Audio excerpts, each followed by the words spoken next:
Evangelist Edio, what is the mission of John the Baptist?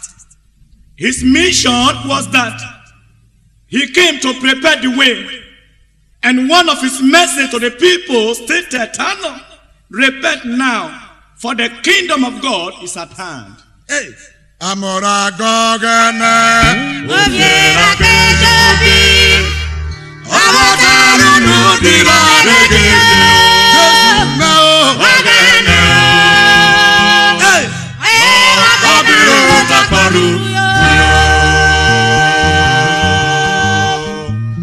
Don't allow this opportunity to pass you by. Kid, nobody can predict when Mr. Death will come. Onana all you been. Hey,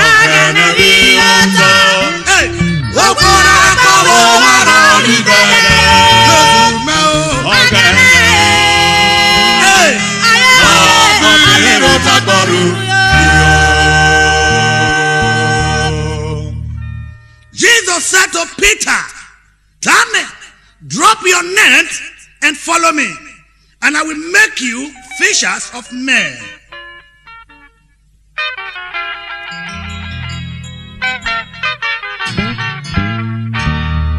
Hey, Ogana hero said, when you rule,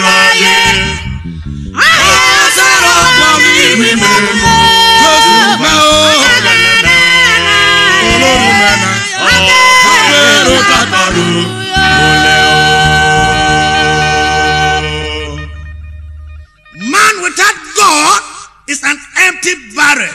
Music.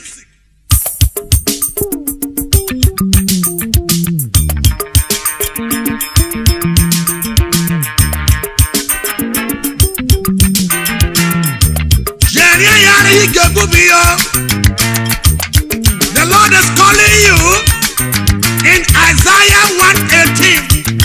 Turn, call, and let us reason together. Amo Ara Go OGhene.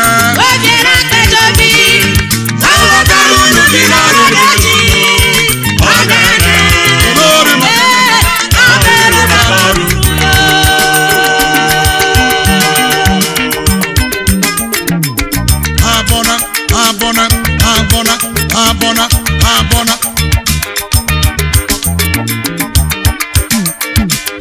This is another chance for you to repent. Delay is dangerous. Onana all you been.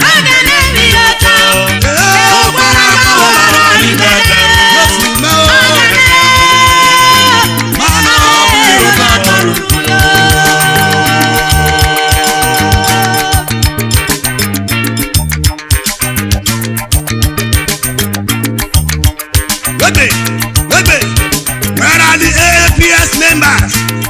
Proper demonstration now. To obey is better than sacrifice. What are you still waiting for? Hey. Ogana hero said, when you rule,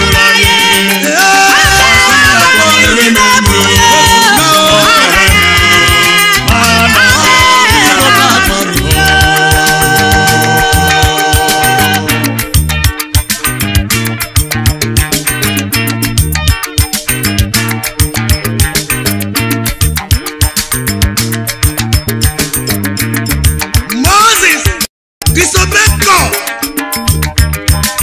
He was unable to enter the promised land. Whatever lost wife, she turned to a pillar of salt. Take note. Evangelist Mrs. Lindsay Opa, come and give me the song.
does not matter. Listen, make it now and choose your master between God and Satan. Keep it. It is quarter to go.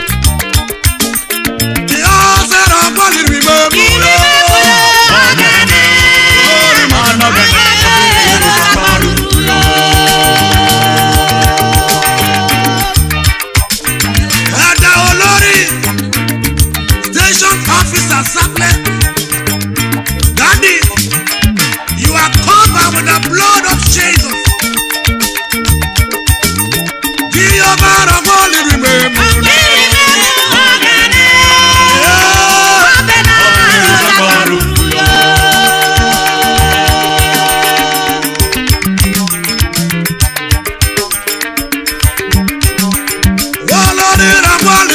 Remember,